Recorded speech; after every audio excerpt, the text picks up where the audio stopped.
stream of on the Goblins and Gambles channel, a chilly chat with Eric. Here with Liam from the Hobbled Goblin podcast. We're gonna talk about a whole bunch of cool stuff today. I think Hobbled Goblin just released an amazing 3-part special, all about the history of Magmar. That was completely homebrewed by Liam, and it's not like it's just like them talking about history. It's they're actually playing through history of Pathfinder, which is like really cool. Like, so Liam, like, introduce yourself and like let's talk about some of that. I just want to know like how that idea popped in your head. Yeah, for sure. G'day everyone, my name's Liam. I'm the founder of the Hobbled Goblin Company. We are a DM for hire company for corporate gigs and for like private birthday parties and things like that. And we also run the Hobbled Goblin podcast, which is a reworking of Savage Tide into Pathfinder First Edition rule set and from Greyhawk into Golarion. Ever since, it obviously starts, as most things do, in a big city. And the city that I've based Savage Tide in for Golarion was Magnemar. Just because the coastal area with the mush fens down below just made sense for what I needed for the Savage Tide adventure path. And from the very beginning, I had this idea that every 50 episodes, I wanted to do something special, like a special 3-part episode that either had something to do with the characters' backgrounds, the characters themselves, or something to do with the cities and things that they were involved in at that time. They just so happened a couple of episodes before episode 50 to have left Magnemar on a sea voyage. But from the very beginning, I wanted to do a flashback to the founding of Magnemar, because it's something that is touched on in so many different places. In the Magnemar City of Monuments World Book, in Shattered Star, Rise of the Rune Lords. Like, you get so much lore about Magnemar scattered around, but so little actual story, because it's all in like sidebars or just one-liners about Nyseelie Vanderveil, for instance. Yeah. Exactly. Like, you'll get one line about Nyseelie Vanderveil fought a Korvosan prince. And you're like, which Korvosan prince? When did it happen? And all of these... So essentially, I spent like a year gathering all of these little one-liners, and then made a 3-part series kind of tying in all these different one-liners. Alcadians fall from grace when Aroden died, when they first found Magnemar and they had to fight the Vidrak, which is the first thing that happens in episode. Yeah, that was anyway, so that's not spoiling anything. That was an intense fight, and like very well done, like very following the rules. Like, you guys do a great job of combat. It felt like it's as I was saying to you before we started, like I've only had a chance to listen to that one episode, and like you guys did a really good flow, and just like, man, what level were you guys playing at? Because like the magic user had some spells. Holy crap. Yeah, so I actually specifically had everyone at different levels. Oh, okay. That makes sense. For that, like, because Alcadian Indros is supposed to... Exactly. So he's supposed to be the big, like, strong paladin of Aroden who's supposed to lead this party. Yeah. So I think he was playing a level 15 paladin. Okay. But then 3 of the other people, Aiden, Antholis, and Nyseelie, were all level 13. Okay, wow. And then the cleric was a level 11. Okay. Yeah, so Amelia, who played Ordelia Wilren, isn't actually a normal member of our podcast. Yeah, you guys were saying. She's just a friend of ours, but I wanted the 5th member. So, yeah, so we just gave her the cleric, even though I love cleric personally. It is my personal favorite class in all of Pathfinder. The rest of my players hate clerics, so I was like, I'm just going to bring someone in who will at least like to play this role. I play a cleric on Goblins and Gambles. He's Baynard. He's a cleric of Erastil. He's a big dumb idiot. I tanked charisma and intelligence on him because I forgot that charisma was attached to channels, so I can channel like once a day. Yep. But it's so much fun to play him, just because like in the early episodes I would always forget people's names and like blunder people's names, and it was so much fun. And that was like his big uncharismatic thing, was he just couldn't remember people's names, and he was like very abrasive, and still is very abrasive. And it's just, and being a cleric is just so much fun. You have so many lines of play for each. 100%. Yeah, and it's just great. Yeah, the first character I ever played was a cleric of Sarenrae, but it was a tiefling cleric. Oh, nice, nice. So I had the 8 charisma because of it, and same thing. But yeah, like I just fell in love with clerics from that point on. But my players hate them, so that's why I brought in a ringer for that 5th player. Yeah. But so yeah, so that was kind of the brainchild. It was a whole year's worth of writing and kind of scripting, and everything's on the fly. Like I wrote down the stats for different creatures and characters for the 3 parts, but apart from that, we kind of just all went with the flow, with different time skips and time jumps, obviously, because the founding of Magmar happens over a good 30-year period. Oh, wow. But you do see that reflected. So like in the 3rd part, and it's not like each part is a specific time period. But in the 3rd part, I kind of allude to that, like the fact that most of them are human, so they've all aged, and yeah. Yeah, I'm excited. It was a nice moment towards the end of the 3rd part. That's cool. I'm really excited to dive into the other 2 parts. So like, Magmar is the city that has that big almost the end of a bridge, right? And the bridge is broken. Okay, I thought so. Yeah, the eye span. Yeah, I just think that's such a cool. So originally, yeah. Originally, the eye span was built obviously during the time of the Azatlanti Empire, and it stretched from there all the way across to Atlantis. Wow! Before it sunk. That's so cool. That's really cool lore. Like, man, Pathfinder, like Golarion and Pathfinder and Paizo, they have such good stuff. Like, that's why so whenever I DM, I was telling you earlier, I DM in like a world I call Galaricon, where I take like a lot of Galarian stuff, but I warp it in fun ways. And it's like you have to do that because like they've done such a good job in that world that they've made. It just there's so many excellent parts to it. I think it's fantastic. 100%. That's why I wanted to kind of dig something up that hadn't been done by anyone before, because I thought it was such a cool thing to explore and for my players to know, because we've all played in Magmar at different points, but no one really has ever collated into a listenable thing of here's how Magmar was founded. So it's such a cool idea to play out a piece of history as as a player. Like, I don't know, I just think that would never have crossed my mind. I think it's just a fantastic bit of storytelling where you can kind of put your own spin on stuff too. I don't know, I just think it's fantastic.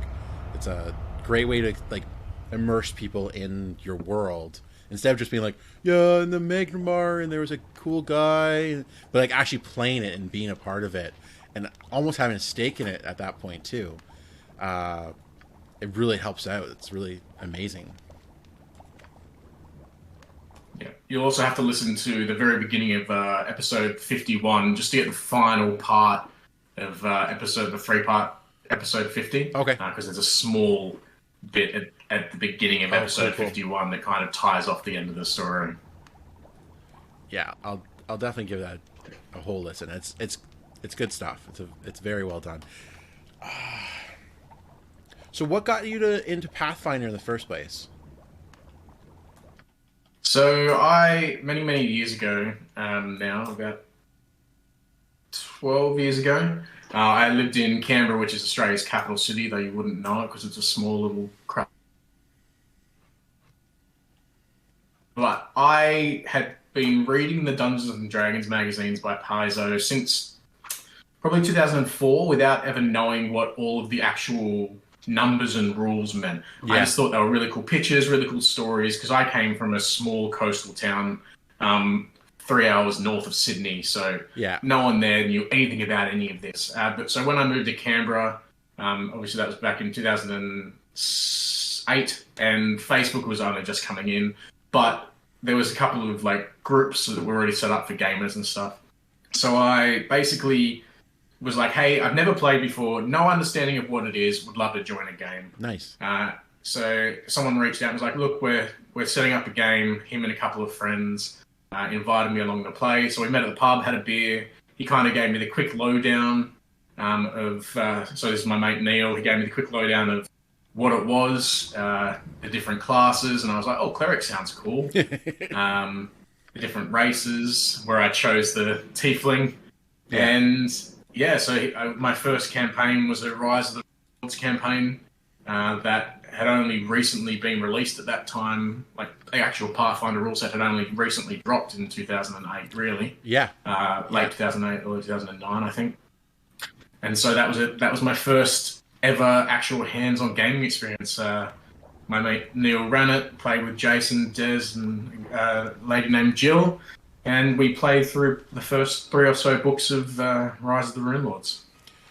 Yeah, and then from there, I just kept buying all of them and kept reading everything about it, anything I could get my hands on at the time.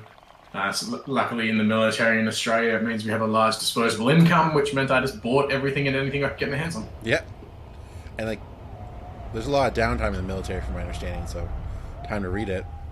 Yeah, definitely. Yeah. Does this work? It does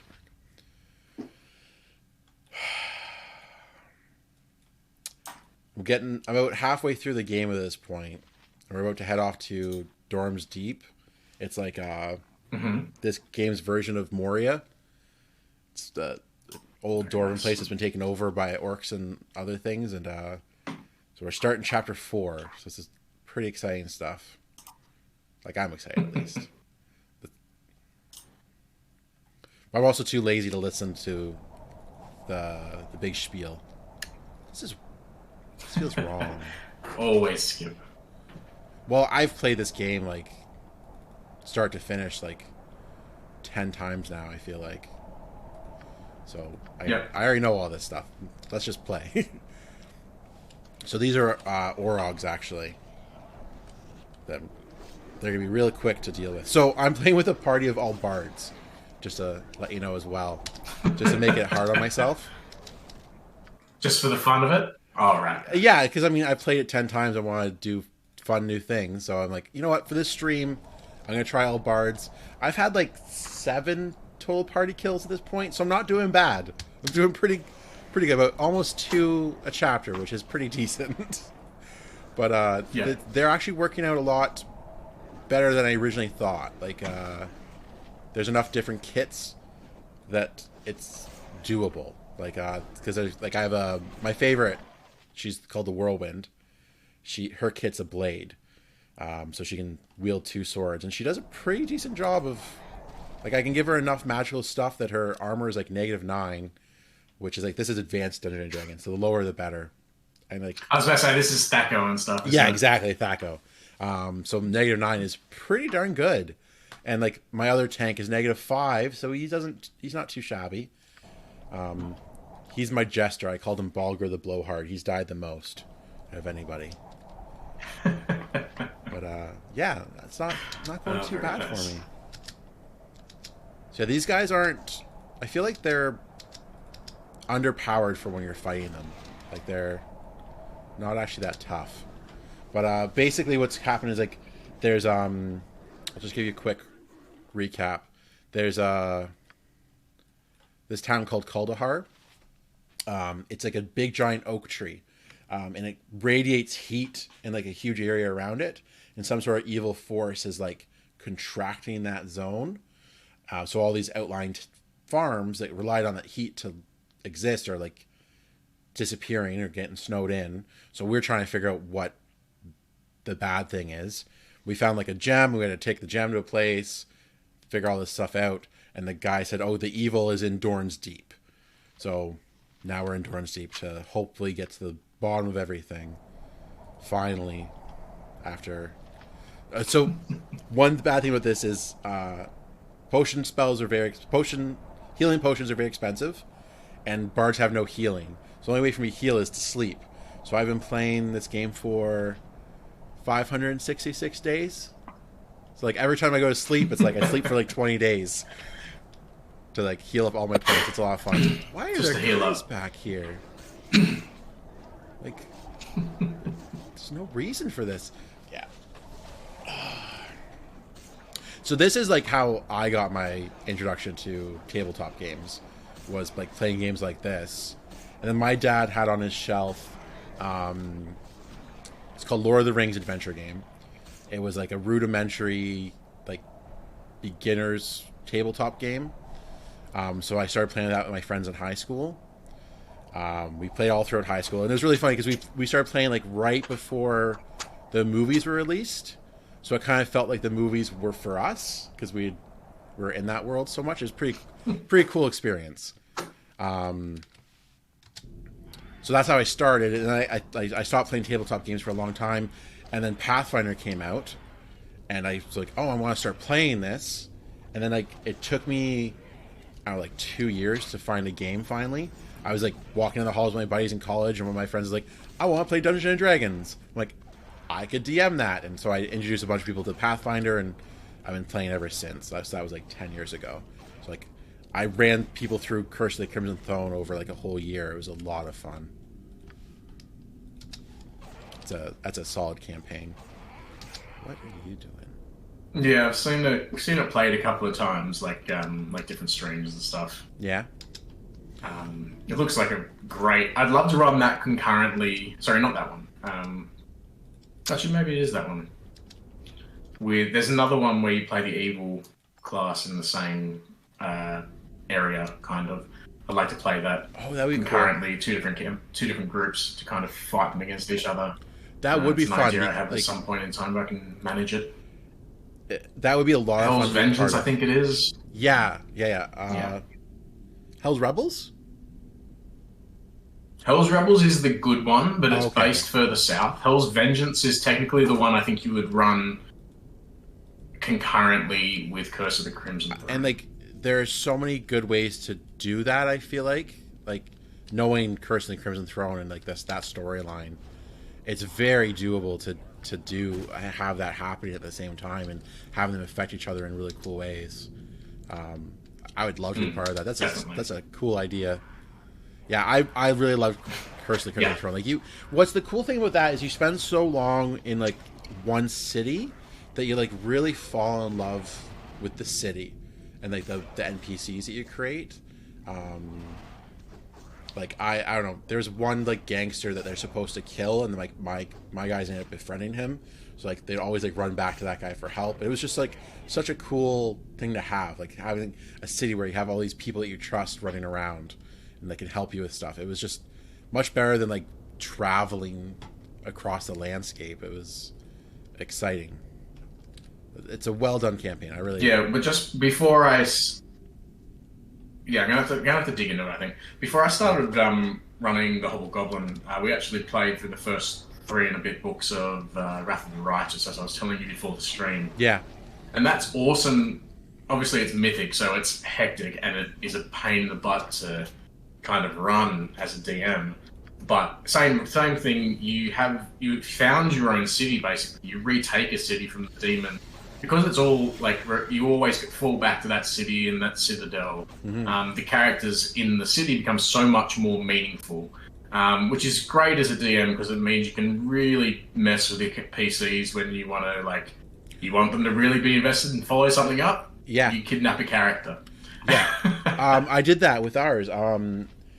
Because everyone was new players, they weren't doing combat interesting. They were always just attacking. But so I tried to come up with a way to figure out how to teach them about grappling and all that stuff. So there was one mission in Curse of the Crimson Throne where I gave them a guy from the Sable Company, which is like basically like the FBI of Corvosa almost. So he joined them and like so I had him do all these crazy things. I had him grapple someone. I had him ready in action. I had him coup de grace somebody. I had him do all of the combat maneuvers so that they could learn through watching. And they loved him. They thought he was like James Bond. They thought he was the coolest guy ever. His name was Argyle. They still talk about him.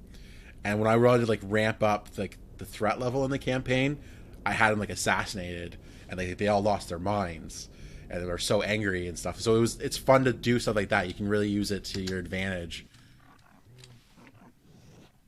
Definitely. And I remember even from the Rise of the Rune Lords, the Wrath of the Righteous campaign, they adopted this child because part of it is there's a scout that goes with you, so I essentially gave him a random child with a Cockney accent. His name was Timmy Aronson. He's a little pickpocket, little bastard. That's but perfect. They loved him so much that I was like, I have to bring him down to Magnemar now Yeah. So he's actually is part of our Savage Tide adventure path as well, just because I was like, all right, they hated him, but they loved him. So I'm Yeah. going to bring him into the podcast as well. And he's been involved since the very beginning, like pickpocketing them and messing with them, and tied into different characters' backstories and stuff. So yeah, I think sometimes when you're onto a character like that everyone loves to hate or whatever variation they're on, Yeah. um, you know you've done something right with that character. And like, it's really interesting how many people who play this game love to adopt people. Like they love like, they love to like adopt that kobold into their group, or that street urchin. Like it's such a weird thing that like so many people do.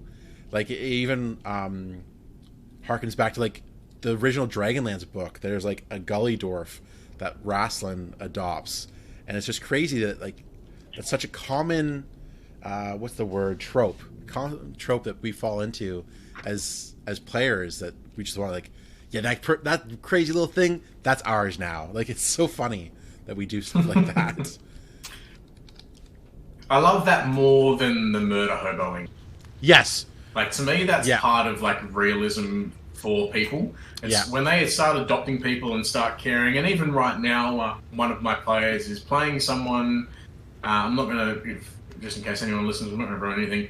But he's not about killing people. He's more about redemption. So he doesn't actually. He tries as much as possible to do non-lethal damage, Oh wow. which for me is a pain in the ass to track as a DM. Oh my god. But it Yeah. is fun that he's trying to give the people the chance to kind of like be redeemed. Yeah, that's tracking non-lethal damage is really annoying. You're right. Oh yeah. As a player, though, as a cleric especially, I do like throwing out Admonishing Ray. I gotta say, such a good Great spell. spell. I just used that Absolutely last amazing week. spell. So my Connor, he's a fairly new to DMing, so he's like non-lethal damage. Like, what do I do with that? Like, whatever, you'll figure it out. But yeah, I have run into a few other people who like try not to kill people, and it's fun. But it's hard as a DM, and like sometimes you're like, please just kill him, please just do lethal damage. But I like that role play aspect of it. So it's fun when players like hold themselves back in certain ways. I like it when they put checks on themselves. It's more interesting story wise. I'm much more a fan of when players check themselves than when I have to check. Yeah, exactly. Like I don't like to check any of my players, even though, and I'm pretty sure he's not watching, so I can say it. One of my players I do need to check all the time. Yeah. But yeah, when they put their own rules and regulations around their character for story reasons, that to me is like just tells me that I'm doing something right, at least with the story, that they've bought in enough that. So, for instance, if one of the characters right now is a little bit heavy on the alcohol, so he's just like, yeah, he's already been drinking for a couple of hours, so I'm going to make myself sickened. And I was like, perfect. Yeah. You want to put conditions on yourself? Let's go. Yeah, one of the players in our group, Liam as well. He's really good at that, of like giving himself in-story reasons for certain things that he'll give himself he'll give himself shaken, and it just, I don't know, it makes the storytelling better. It makes his character feel more real, and it's a thing I'm trying to learn from him. Definitely. As well. Okay, so one of my guys was injured there. I just rested for 14 days. So I just hunkered down in this cave for 2 weeks because I don't know how to heal. So good times. That's great. Yeah, so this is like one of the very few dungeons where monsters respawn in this game. Usually they don't respawn. And it's so annoying because they're myconids, so like the mushroom people, and they can confuse you. They throw like a little ball comes flying out of them sometimes, and it's just so annoying. See, there is one. I passed my save though. It's just like, just leave me alone. Stop respawning. Just let me walk through this cave. Why are we doing this again? Who? So I have two bards whose whole job it is just to sing. Like they just to buff the party. They buff the party, yeah. So one's a skald and one's a bard, so they have different buffs to work their magic. So that's how the group works. So it actually works out. Like there's such good force multipliers that my other 4 guys can handle it. My last party that I did a run through, I just did it like not on stream and just for fun. Was 5 paladins and a bard. That was a lot of fun. A lot of hack and slash and it was fun. It's a fun game. So yeah, now this guy's confused and he's wandering around. Pick it up again. Ugh. Yeah. I wasn't being careful with like how I was walking there, so like one of my backline guys ended up at the front and he got less armor, so I was just being lazy. Oh wow, they held him. That's cool.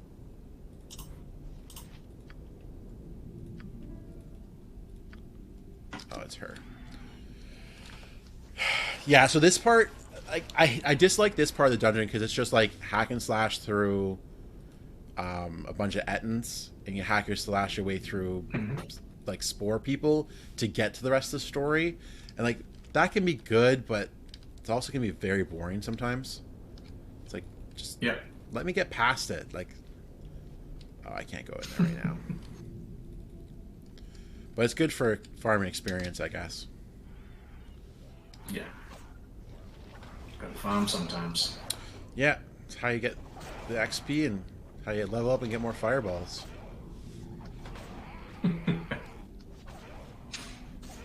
The backgrounds in this area though is really cool because like there's like see if I can show you or if the fog's too strong. There's like towers and stuff around that the door is built, and like there's ruins left over from it, and they did a really good job of all that, which is really cool. Oh, look at them all.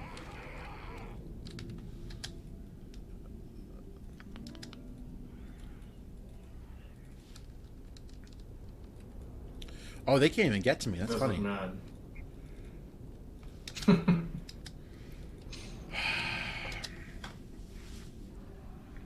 So, you also say you do corporate events. How does that look for like a corporation if they like hired you for a day? What does that look like? So it's kind of like corporate team building. Just another way for them to pretend that they care about their people. So basically, like I normally put a limit on it. It can't be too large a company. Because I personally refuse to have more than 5 or 6 people at my table. Yeah, I tried 8 once. It was awful. So generally speaking, it'll be me and 2 other guys. Okay. Yeah, I can't do more than 6. I did when I worked for IGN years ago. We had a Friday game and we had 10 people, and that was hell. Oh, that's awful. But yeah, so essentially, me and 2 guys are going. Yeah, real bad. Me and 2 guys go in, so normally we'll have up to 18 people, split over 3 tables. We run them through generally the same scenario. We normally like to go through the We Be Goblins scenario just for fun. So that people can attack each other and it doesn't matter because they're goblins. Like, they're supposed to do that. And yeah, so we'll just go in. We have all the dice. We have like printed maps and everything for everything. Nice. And yeah, so we just go in and use that. We let them bring their drinks and food and whatever they want to for the event. And we spend 4 hours there, normally 2 sets of 2 hours with a half-hour break in the middle. We switch people between tables during the half-hour break. So that, like, obviously the same people don't end up, the same characters don't end up at the same table, but that way everyone plays a little bit with other people and kind of mesh the company a little bit better. It's really interesting, and like, I love We Be Goblins. I'm actually for my buddy for his birthday, I run him through a different one each year. So we're in the middle of 3 right now. Like it usually ends up being 2 sessions, and we're trying to book session 2 for We Be Goblins. So like that's such a great idea to use. Like those ones are so, as you said, you're so fun because like you can be goblins, you can mess with each other, you can help each other out, you can. I really like when people like look at their crazy like goblin items and use those crazy items to help them through the competitions. Like in this, definitely. Yeah, in number 3 there's like a race, and one of the guys has like some sort of plant-based potion thing. He's like, "Is this sticky?" I'm like, "Yeah, sure, it's sticky." It's like, "All right." I throw that on the back of the goblin dog to help myself stick on, so I would give him less of like his ride check got a bonus to it, and which is funny though because like he doesn't know, but later in the adventure there's like a plant monster that shows up that potion would have been like perfect for. So I can't wait to like rub that in his face. I'm like, you could have just taken it out with that potion, but you used it for your goblin fighting. Going down. Yeah, mistakes were made. Yeah, we actually, not me myself, I was away at the time, but one of my players, Brad, ran Weeby Goblins for Jasper's Games Day, the charity event that happens every couple of times a year. So yeah, he ran a Weeby Goblins on stream a couple of weeks, April, May, one of those times. Yeah. That was quite fun to watch because I was away, but I was still watching. Yeah, it's no matter how many times I play it, people just play it differently every time. Oh, it's so different. I've played the first one twice now, and they both times are like radically different. And I've played 2 once and 3 I've halfway through it. But it's just fun because like every group is so different with how they do things, and you get to see who like the tricky people are in a group. It's like who's gonna backstab their friends first. It's really fun to try to figure out who that's gonna be and how they're gonna do it. It's fun. I recommend Weeby Goblins to anybody. It's such a fun way to play. So these Ettins, I'd like to go through and do them all in order, personally. Yeah, from baby goblins all the way up to Weeby Super Goblins or whatever it is. Yeah, I think that's what it's called. I'm hoping for my friend I can continue doing one a year for him because like we remember just enough from last year to like make it fun this year. So that's my plan to get through them all. But like to sit down over like a weekend and do it, that would be fun too. I think it'd be a good experience. Yeah. So these Ettins are like slow, but if they hit you, they hit hard. Hit like a truck. Yeah. So it's best to hit them with range things. The problem is I don't usually keep a range weapon on on the whirlwind here. Oh no, she's hopeless. No. Yeah, I'll figure it out. I'm sure I'll be fine. 2 down. Yeah. It'll go okay. Here we go. Oh no, you're not in the front. Why aren't you in the front? Mistakes were made. Run away. Yeah, again, I was too lazy about how I was walking up. So like my singing bards were at the front. It's like, no, you're supposed to sing. Alright, I might have to change this around. You can sing. No, you're too good.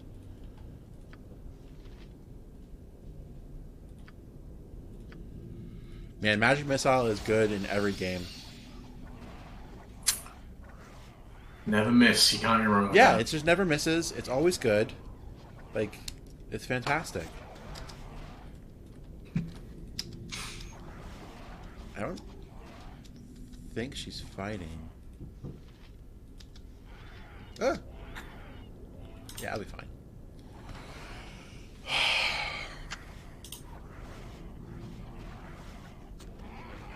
Yeah, DM for hire like puts a bad taste in somebody's mouth, and I don't understand why. Like, I kind of understand. Like, I know there are arguments, but it's just like such a weird thing. Like, so many people get like their hairs up about it, and it's so ridiculous. Like, I don't know. Yeah, it's like it's the same reason. It's something that weirds me out when that's like when they get upset about it. I'm like, look, people make money off like being good at other things. Yeah. Why is this different? Yeah. As I was explaining to you before we started, like I went and studied my master's in creative writing. So storytelling is something that I quite enjoy. Yeah. And if it's something that I can make money from, and I'm not like, it's not like I'm tricking people and being like, I'll run a game for you, wait until they get there and pay me money. Yeah, exactly. It's like people know what they're getting into before they hire me. Yeah. Like you said, you're not tricking them. Like, like there is it's they don't have to hire you. Like my buddy Liam also does DM for hire. He does just private groups, weekly games, and I mean, it's such a great idea. Like if you can pull it off, if you can provide that product for people, why not? Like I don't know. DMing is hard. It's a very hard thing.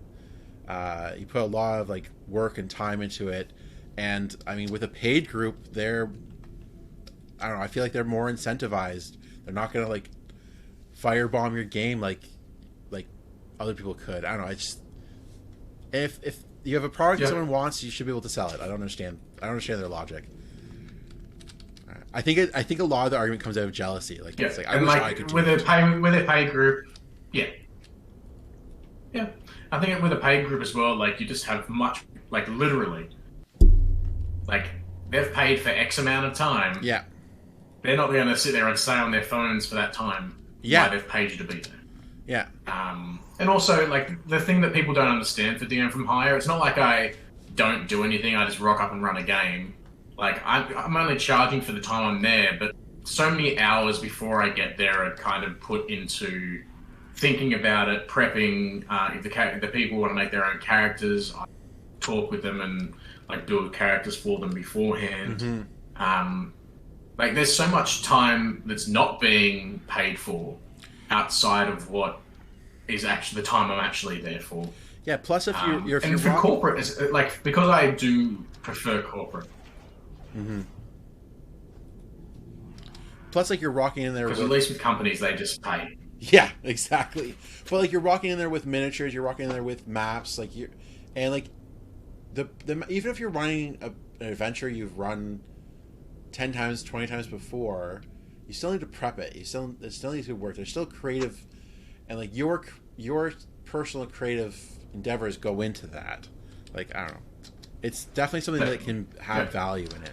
Most of the time, you're doing it for your, like, most of the time when I DM, I'm doing it for my friends. So, like, of course I'm not going to charge my friends.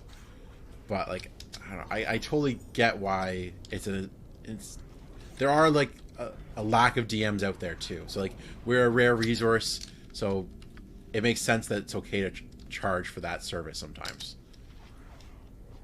Yeah, and I'm pretty upfront when I talk to people like that are looking to purchase it. I'm like, look, I would prefer to not do this all the time. Yeah.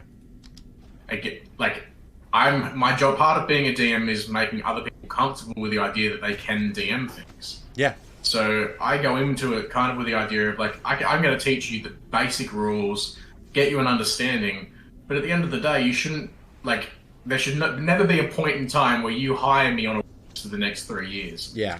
One of your team should be comfortable enough at some point in time to step up and run the damn game themselves. Yeah. Exactly. Like, I'm there to teach, and that's kind of where I come from. I'm there to teach you, and my time is valuable because of the 12 years of experience I have in this and other games that I play as well, or have played. And your creative writing experience. If I can get you to a good standard, you can run it yourself. Yeah. Yeah, my creative writing experience. I have worked with a couple of smaller companies on RPGs and stuff as well. Oh, amazing. So I've got a huge background in this field. Mm-hmm. Yeah. Oh, no. One thing that I'll say is that they get confused a lot more than I'm used to. Like, I don't usually have to deal with this much confusion. So it's going to end up being a lot more sleeping, I think, than I'm used to. So, it's fun times. Oh, good. I froze him.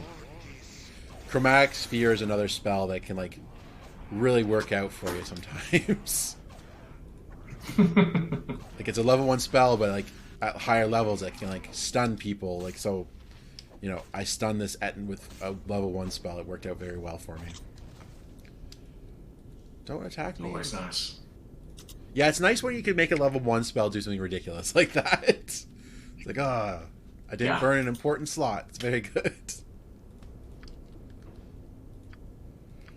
That's actually something that I have a discussion about with, like, and it's something me and Brad specifically, he's another like one of my players. He's very rules lawyery, like just because that's how he thinks. Yeah. And it's an argument we have all the time about detect magic, right? It's zero level Orison. Can you detect an invisible person with it? Ooh, yeah. Because his theory is, well, it takes you 3 rounds to pinpoint where they are, which by that point in time, they've already stabbed you. And I'm like, but at that point in time, what is the invisibility even there for if you zero level Orison? Yeah, and we go back and forth on this all the time, because I hate the idea of it being able to see invisible. Yeah. Yeah, I get that. I get that for sure. I know with us, we just ruined an encounter because of an Inquisitor using their like detect alignment ability. It was like a tree that was like hiding, like an evil tree was hiding, and we just ruined it because we figured out where it was. Because it was just like, all right, we should stand there until we get like a read of where it is, and we like pinpoint the tree, and it's just like, oh, I wish we hadn't done this. I wish the tree had jumped out and killed us, because that would have been more fun than this. You gotta be careful as a player with doing stuff like that. I tend to put a lot of... Exactly. I tend to put some restrictions, like, not super heavy, but around things like that. Yeah. Like, I know that, like, detect magic and stuff is supposed to go through a certain amount of wood and a certain amount of... I'm like, no, any barrier in between you and whatever it is, you can't detect it. Like, yeah. I especially with Orisons or with the Paladins detect evil or anything like that, I'm like, any barrier blocks it. Yeah, and I think that's the idea of them ruining anything because it's a good route to go. Like, you gotta put some limits on people. Like, otherwise they're just gonna be like so cheese about it. Like, so I use light a lot, and I get annoyed with myself sometimes with how much I use it, because like I'll cast it on like my shield or on a rock and throw a rock down, and it's just like, just grab a torch and go. Like, don't stop being a jerk. Like, I cast it on an arrow and fire it down a hallway, and it's like, okay, Eric, stop it. You're being too much right now. It's like the guys who used to like get the 10-foot pole. Oh, I'm not paying attention to what's happening in the game at all. It's like guys who grab the 10-foot pole and just like stop and check for traps every 2 seconds in the old days. Like, it just gets annoying. It's like, okay, you find the traps. Congratulations. I didn't realize I had 4 Ettins to fight right now. That is a lot. Time. Where are you? Run away. It's more just like a fireball moment. Where? Sure. Where are you?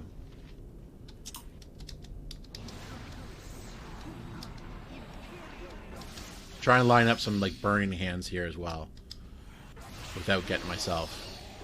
Yeah, that worked. So I like the blades too, because they have like 2 different types of spins, they call them. There's an offensive spin and a defensive spin.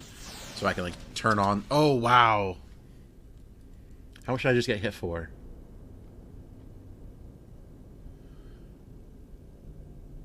Oh, never mind. He got fireballed for 20. That's my own fault. All right. I was about to say, he seems a little bit close there. Ooh. Oh, I have health potions on him. He's at 1 life. This is scary.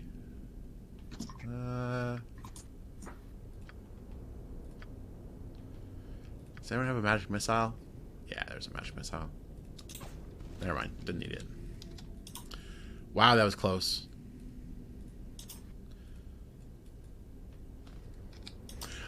One thing I do like is if a person dies from fireball in this game, their body gets like all charred. They just black it out. It's pretty good. It's best on the Ettins because they fun on the ground there. Yeah. All right, let's see how many days after rest to heal him up from 1 hit point. All right, hit the sleep button. 27 days. Nice. Another month goes by. Yeah. We spent a month in this dingy cave. Food. Yeah, it's a good thing you don't have to buy food in this game. On top of the 2 weeks you've already been there. Yeah, I think we started at, what, 566, and we're already at 6:22. I've slept 3 times now.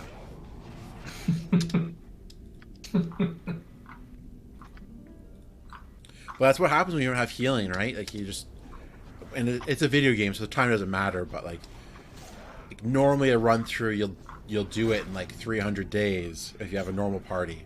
But this party, chapter 4, and at 600 days, it's ridiculous. It'll take a while. Yeah. Yeah. Oh, did they? Oh.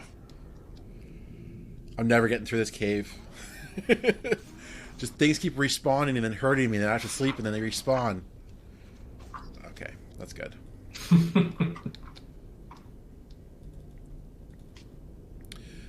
So we found like a guy higher up who like wants us to find his apprentice, and he'll give us a bunch of information. 3 respawned in the same spot. This game's not like me today. Bad luck run. Mm-hmm. So this isn't even like Dorn's Deep proper. This is just like their front porch, basically. I'm trying to make my way into the actual like fortressy type area, and it's just taken forever.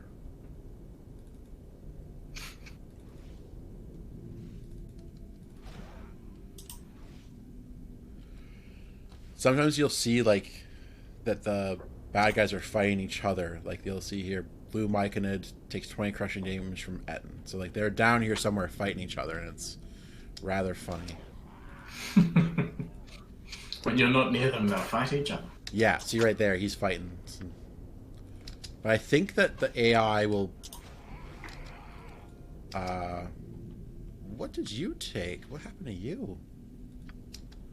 I just got hit by one of those Ettins. I think they'll prioritize like me over each other though, which is not ideal. Oh, there's more fighting.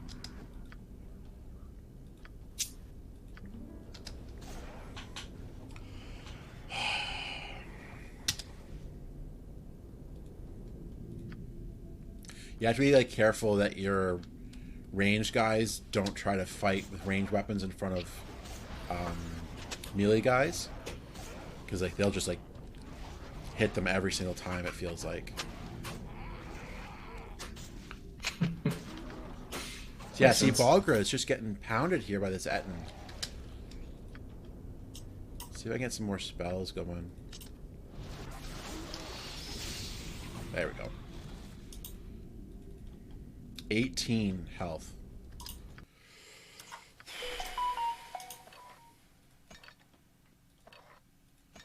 I don't really want to go sleep for a week, but I also don't have a lot of potions. I don't know what to do here. It's like I move an inch and I take one step forward and I take one step back. Like it's not even any progress. This is what defeats the bards. Think of the XP you're grinding. It's not enough. It's not enough. Like, let's take example here. I need 440,000 for the next level up for her, and she's at 248,000. Like, we take, and like one Etten is where's last experience 3,000. That's split among everyone, so it's 500 each. So it's like it would take you forever to grind up to the next level, and even the next level is That's true. I think I'm maxed out for hit points almost. So I think I get like 3 hit points per level now or something, which and like maybe a spell slot. Ouch. So there is a spell that. Where do I get that spell? Ugh. There's a spell that gives me regeneration at 11th level. That would help. Do I have... Oh, I might have that now. What level are you now? Am I level 11 already? Oh, sweet. This is a huge game changer. Now I don't have to sleep all the time. I'm so glad you talked this out. This is fantastic. All right, let's switch back to the other one for the moment. I didn't even realize we hit level 11. I thought I was like two levels away from that still. Woo.